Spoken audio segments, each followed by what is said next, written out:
That beat going crazy.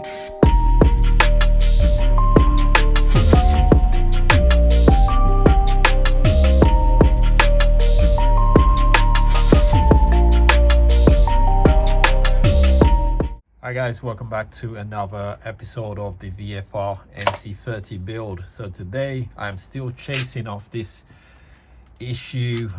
Two of the carbs are just not sucking. I'm not getting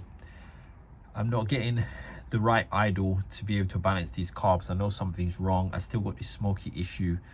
So I've been playing about. Also I realized as well that I had totally forgot I was short of one exhaust clamp. So I just remembered that, so I thought maybe I've got a leak in exhaust. Check that out as well. But also I found something, and I think it's part of the issue with the leak, with the white smoke. So I'm going to show you guys what it is. I think I'm going to have to really dig into this engine now, because I might as well just get it done now before I finish the bike.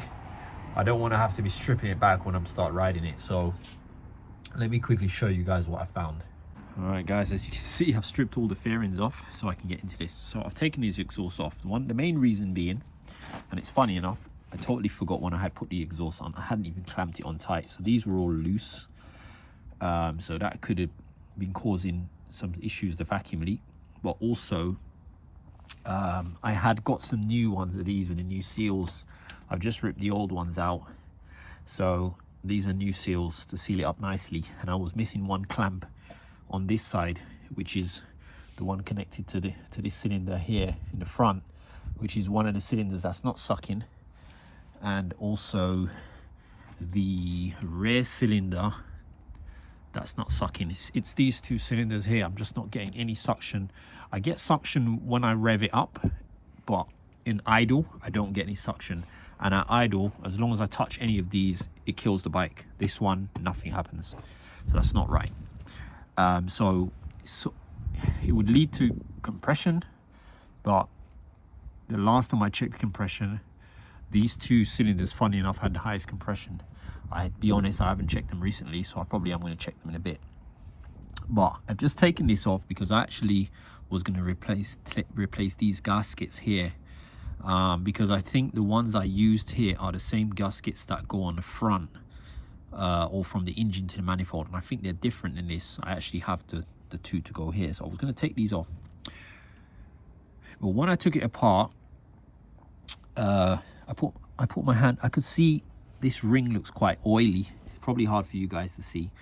When I put my hand in this one, it's a bit sooty, but it's just dry like we'd expect. It's just a bit sooty. In this one, I can feel it.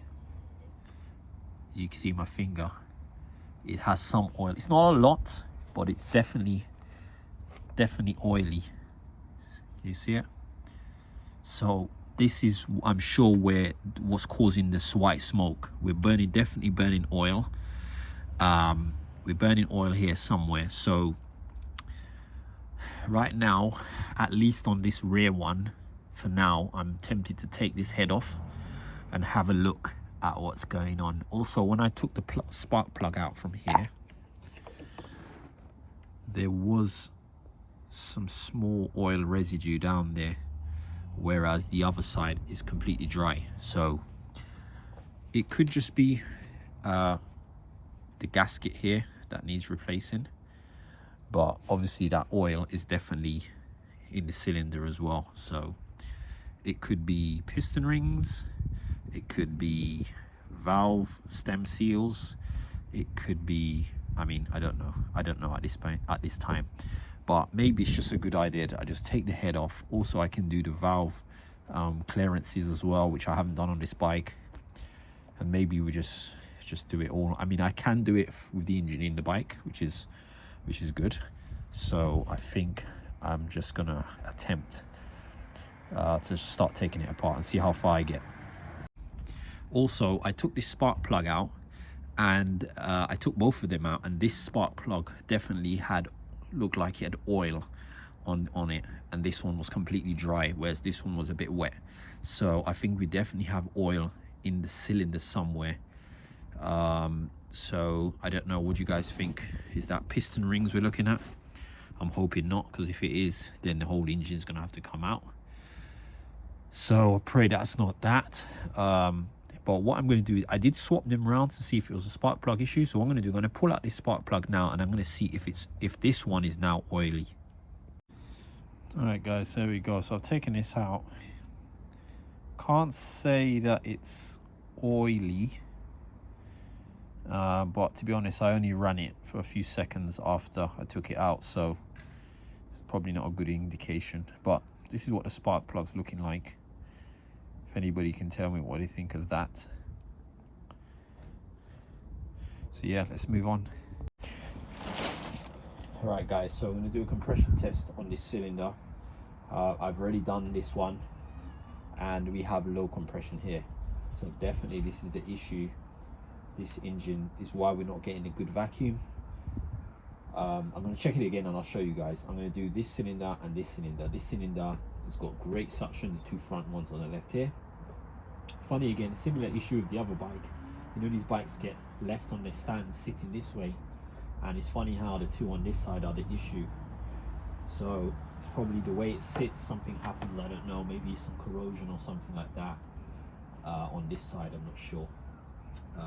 Or rings, sticky rings, I'm not sure, because I checked on all the videos and I had really good compression on this before, and I didn't have that white smoke before, so something's happened and the compression is really bad here, and I'm guessing it's going to be a sticky exhaust valve, which might explain the white smoke as well. So I'm going to do the compression on this side, and then I'm going to do this one, and then after I'm going to take the radiators off and do the other two over there. Right, let's go on this one. So this is the good one with good suction.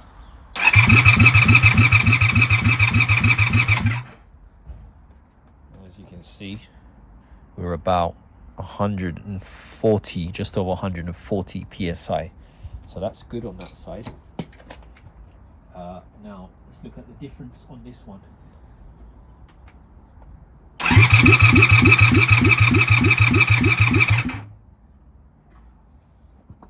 So I'm getting about 95 on this one. So you see, that's a massive difference. It's like 50% less. Try it again.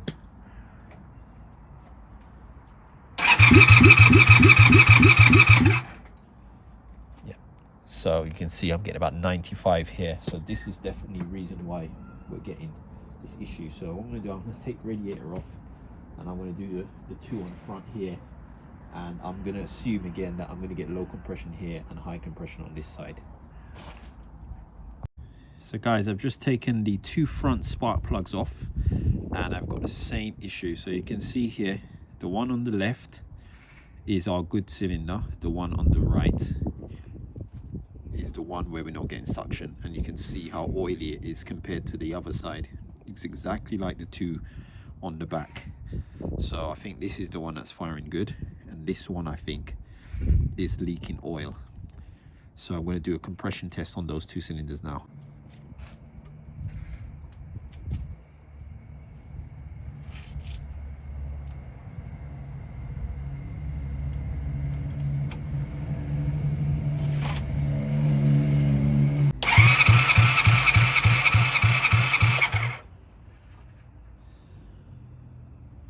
So we've got about 110 on this one.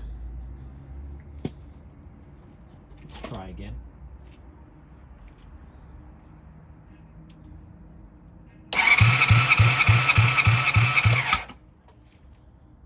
Yeah. Well, about 100, just under 110. I expect to get a lot more on this one over here.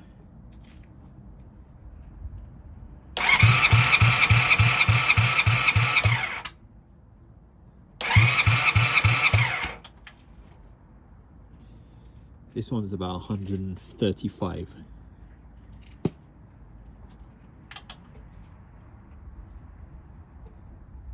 I'm going to do this one again.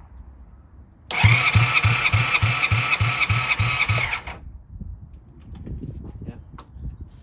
So we've got about 135 on this one over there, which is the one that we're getting a good suction. So we're getting 135 and 150 on that side. And on the right hand side of the engine, we're getting, I think it was 95 and 110. So, and we're getting leaky, oily spark plugs on this side. So I think it looks like I'm gonna have to take the heads off this bike, unfortunately.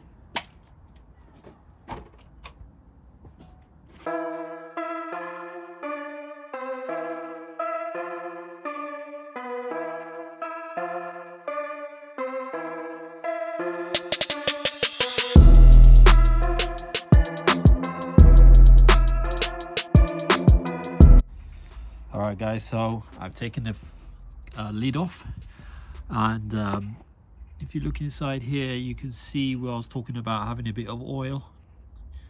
I think that oil is a leak from the actual valve cover, because if you look at the valve cover that was on there, you can see whoever fitted it back on, they've just used some sort of silicone around it, and that's probably leaking. I mean, you can see there's actually no silicone on this little section here, so this is probably why we've got the oil inside the spark plug chamber. That's usually where that would come from. So yeah, what I'm going to do now is do some valve clearance measurements. So I'm going to have to take this lid off so I can set the cylinder heads into different positions, and then I can do some valve clearance checks just to see if we've got a valve clearance issue. It might be as simple as that, and then I might be able to just change some shims and hopefully sort that out and get a better compression. I'm going to start with this one. I'll start on this side of the engine and let's see what I come up with. Hi guys, quick update. So I've been working, obviously I've taken the head off.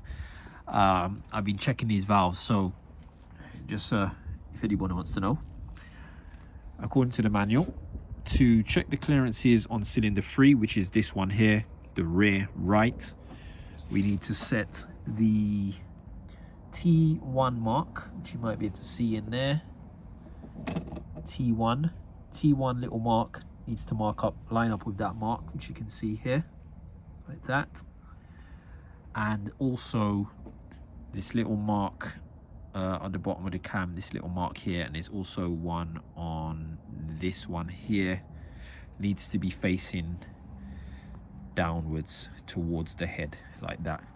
So when you're doing cylinder 1, you just turn this clockwise again until you get back to T1, and then these marks will now be facing the top.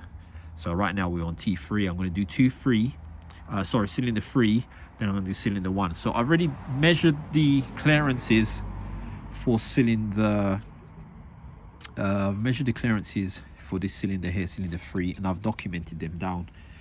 I'll just show you quickly in my chart that I had made the last bike I was doing. So here are the clearances. So we've got cylinder 3, we've got intake A, which is intake A is that one, you can see, and intake B, exhaust A, exhaust B. So this is what I've come up with: 0.08, 0.08, exhaust I've got 0.2 and 0.18. Now these are all out of spec. Let me just show you what the manual says these should be. Now, according to the manual, when the engine is cold, which it is, the inlets should be anywhere between 0.12 and 0.18, and we have 0.08, so we are way too out. Our shim needs to be smaller or reduced to get a larger gap. And also, so that means we are basically, it seems to me that would mean that our valves are not closing properly. Our valves are not closing. So what happens is, as the valves wear, the gap will get tighter because they'll be pushing themselves more into the head. So these gaps have gotten smaller, and they've got to the point where they're too small. And what will happen then is the valve will not be closing properly when it should be closed. So I guess it's leaking. It's leaking air. It's probably leaking air, which is part of why we're not getting good suction. And also it's leaking exhaust as well, because exhaust should be 0.21 to 0.27, and we are getting 0.20 and 0.18. So again, on the low side. So we need to now measure what size shims are in there. And then when I put those shim sizes in here, it will calculate and tell me what the new shim size should be to get it back into spec. Right, so I've spun it clockwise, 360 degrees, and I've set the markers now to the top. So now I'm going to measure cylinders number 1. So we'll check the intake. I'm going to start with 0.08 because I'm going to assume that it's going to be low as well.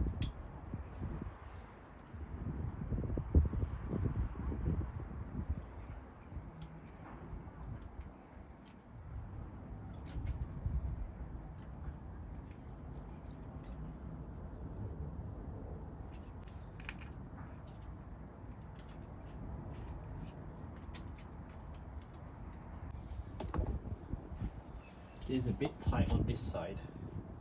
Let's try next one up. So I'm thinking this one might be out of spec as well. So we're gonna have to check all of these cylinders and just do the whole bike. So I'm gonna go up to 0.13. So it is not going in. So these inlets on this side are out of spec as well. So I'm gonna make a note on that. Let's see, actually I did 0.1. 0.1. Let's see if 0.1 will get in there. I'm going to imagine it's just going to be the right size.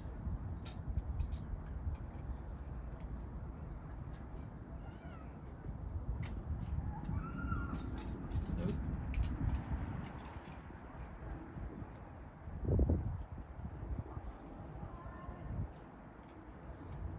So 0.08, and the inlets is actually the same as this one, so these are too tight as well. Alright, so let's look at our exhaust. In a perfect world, our exhaust would be around 0.23, 0.25. Let's start with 0.23.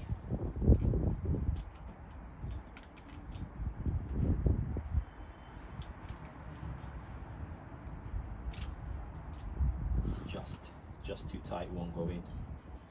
So they might be towards the lower end as well. So let's go to 0.2.